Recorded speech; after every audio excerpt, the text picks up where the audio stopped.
Here we go again with an ironic twist. There's another allegation of sexual misconduct against an NDP MP, but this time it's against the MP who raised allegations against a caucus colleague earlier this year.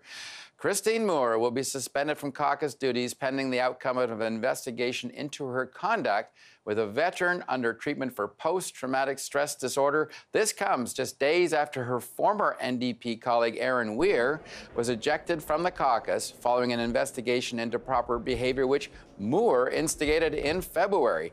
NDP leader Jagmeet Singh suspended Moore from her caucus duties this morning, pending that full investigation into the allegations she plied this veteran with alcohol, followed him to his hotel, and sent him explicit text messages. Christine Moore issued a statement following her suspension, which said in part that I welcome the opportunity to participate in the independent and fair examination of these allegations. Out of respect for the fairness and integrity of the process, I will not be commenting further on these allegations at this point. And veteran Glen Kirkland joins us from Brandon. Glen, I know this is difficult to talk about, but can you describe what happened following that parliamentary committee meeting with Christine Moore?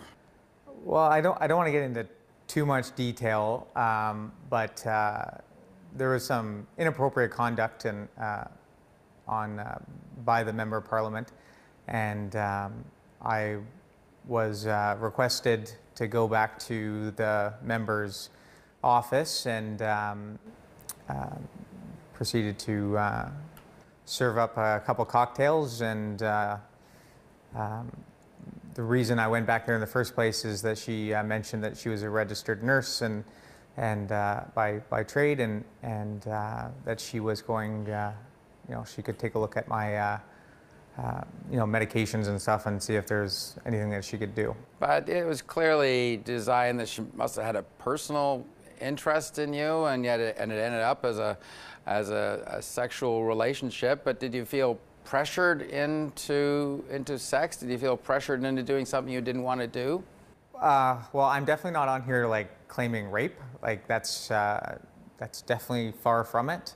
I will say that I believe that Ms. Moore used her position of authority very inappropriately, and if the genders were reversed, and if I was a female who just did a big emotional testimony, and if a male MP acted the way that she did, I really feel like this would be quite a bit different conversation. And the hypocrisy of this, with her coming forward and being the self-appointed voice of ethics when it came to Mr. Weir's situation, I just find it quite disturbing. And it didn't stop there. I mean, I gather she randomly showed up a couple of times unannounced in your future. That must have seemed very odd to you. Did you not say, look, this isn't the relationship I want, it's not happening? Yes, I'm pretty sure verbatim I use those words, and unlike Mr. Singh's kind of announcement about Weir's there was very much more than nonverbal cues being given to her. And again, her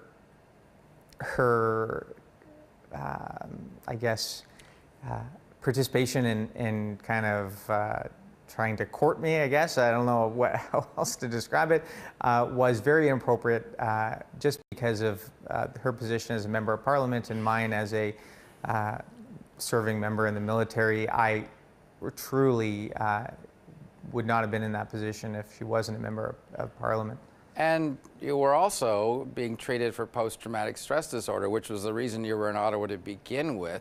Was that a mitigating factor here? Did you feel that condition was at all worsened by this encounter at all? I wouldn't say that. It was again, I want to make sure that people are aware. I'm not coming forward about this. Everyone knew about this right from day one. I'm just answering the questions now. I'm not benefiting anything from this, nothing. When I heard about Weir's situation, I felt like I could answer the questions, because especially coming from Ms. Moore herself, I just felt it just being so ironic. But did my post-traumatic stress have anything to do with this? Well, I don't think so. Like no, I'm going to say probably no. As the party has since suspended her from caucus duties, they're going to launch an investigation into what went on. Have you been contacted by the party? And if you are, will you cooperate with their investigation? No, I have not been contacted. And again, like, I'm not coming forward with these allegations. Like, there's been an article written about this years ago in some satirical magazine out in Ottawa. This has been common knowledge, not just with different media sources, but also with members of parliament from all parties.